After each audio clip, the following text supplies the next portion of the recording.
me click.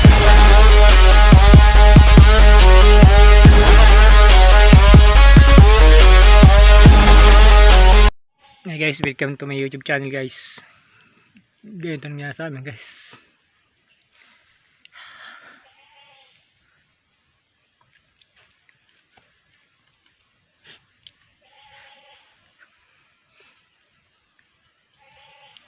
Saklap yung nangyari sa amin nung gabi.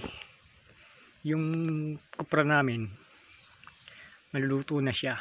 Isasako lang namin. Ngayon guys, ano nangyari pa? Nasunog pa siya. Hindi naman yung nangyari sa tapa naman na dapat isasako na lang siya. Nasunog pa siya. Ganito rin siya nangyari sa kupra na isasako lang dapat namin nung gabi, nung kalakasan ng apoy. Nataranta na po kami, tapos hindi ko na po siya nabidyoan sa sobrang lakas ng apoy. Inapula po namin, binuhusan po namin ng tubig para kahit paano mayroon pa na mapakinabangan. Kung di siya nasunog yan guys, malaking pira sana makukuha doon. Kaso problema hindi na namin gano'n na kinaya pagkapula. Ang hirap pa rin yun pag pera na naging kuwan pa siya, naging bato pa siya. Dinanas mo yung ulan init, tapos pagod, magpapasang ka pa ng kupra. Yung pinapasan pa namin kasi kuano, masyado siyang bundok pa siya, tapos buot-buot na yung kupra, yung pinagdukadan mo pakali sa ubos. Tinan nyo guys yung nasunog hanggang taas yan. Kaya mahirap yung para libur ka lang tapos nasunugan ka pa. Hindi pa sigurado to. Yan. Parang uling na siya guys yung kupra. Ang hirap. Yan yung guys. Sunog.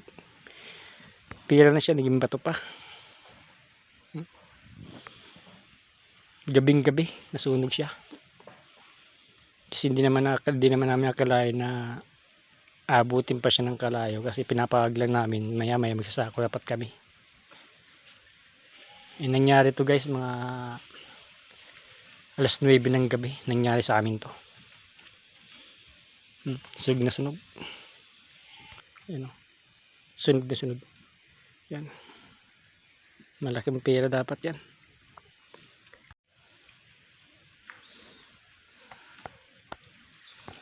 Hindi mo kalahin talaga din mangyari.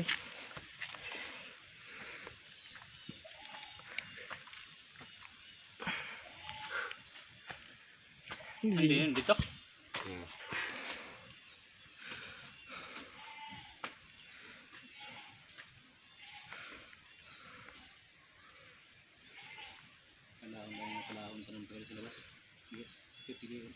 Pilihan na lang dyan sa labas. Pilihan na lang.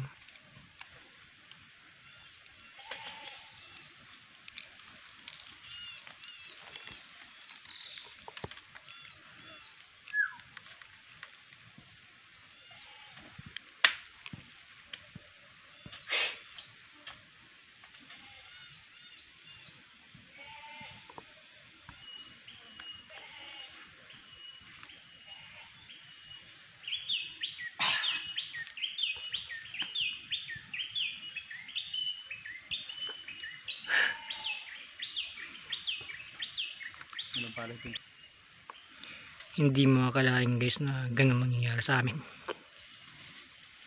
Sa isang iglap lang biglang nawala yung pinaghirapan namin. Kaya ang pagkukupra guys hindi basta-basta. Kami nagpapasulam po kami pagkupra.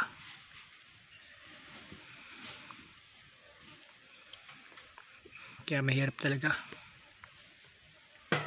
na ganun nangyayari sa amin. Sasako mo na lang siya, pira na siya. Ano ang mangyayari?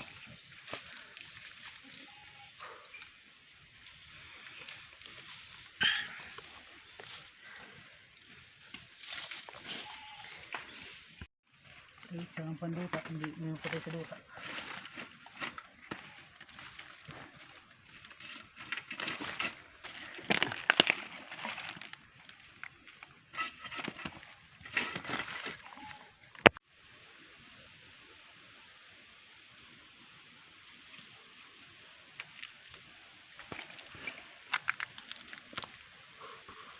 Yan na guys, yung dapat na pinaghirapan dapat na isasako lang ang dapat namin. Ito nangyari sa kupra namin guys, tsaka sa lukad namin guys. Yan ninyo guys ang nangyari sa pinaghirapan namin. Naging uling na siya. Halos wala na po kayo napakinabangan dito. Meron mapapakinabangan lang po ito guys, kunting-kunti na lang. Yan guys, ang panging pinaghirapan ng ulan, init, gabi, hanggang sa pinapasa namin ng galing kami sa bundok. Ganito lang nangyari sa kupra namin. Diyan pinipili namin guys na pili pa mapakinabangan namin para may patimbang pa. Tingnan nyo guys, ano nangyari sa amin. Araw gabi kami nagdadabok, tapos ganito lang nangyari sa amin. Pira naging bato pa. Yan guys, yung kupra namin, nagbuwis buhay kami dito. Ngayon ito lang nangyari.